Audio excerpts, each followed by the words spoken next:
आणि आता बातमी आहे एपीएमसी मार्केटच्या हलगर्जीपणाची। एपीएमसी कांदा बटाटा मार्केटमध्ये शेतकऱ्यांनी विक्रीसाठी पाठवलेले तब्बल 300 टन बटाटे सडलेत।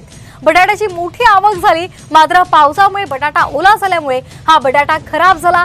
धक्कादायक म्हणजे हेच खराब बटाटे मार्केट आवारामध्येच फेकून देण्यात आले आणि त्यामुळे हेच सडलेले बटाटे हातगाड्यांमध्ये टाकून काही किरकोळ व्यापारी विक्रीसाठी नेत आहेत आणि त्यामुळे नागरिकांच्या आरोग्याचा प्रश्न आता निर्माण झालाय। त्यामुळे एपीएमसी प्रशासनाने याकडे लक्ष देण्याची मागणी व्यापारी करत आहेत। तर आपण ही एक्सक्लुझिव्ह दृश्य आपण पाहतोय। एपीएमसी मार्केटच्या हलगर्जीपणाची ही बातमी आपण पाहतोय। एपीएमसी कांदा बटाटा मार्केटमध्ये शेतकऱ्यांनी विक्रीसाठी हे बटाटे पाठवलेले होते। तब्बल 300 टन बटाटे सडलेले आहेत। बटाट्याची आवक मोठी झाली, मात्र पावसामुळे बटाटा ओला झाला आणि त्यामुळे तो खराब झाला। आणि धक्कादायक म्हणजे हेच बटाटे मार्केट आवारामध्येच फेकण्यात आलेले आहेत। हे सडलेले बटाटे काही किरकोळ व्यापारी सुद्धा विक्रीसाठी नेत आहेत आणि त्यामुळे आता नागरिकांच्या आरोग्याचा प्रश्न निर्माण झालाय।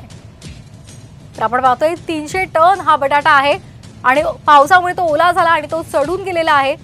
मात्र याची योग्य ती विल्हेवाट लावण्याऐवजी तो मार्केटच्या आवारामध्येच फेकून देण्यात आलेला आहे, त्यामुळे तिथे दुर्गंधी पसरलेली आहे।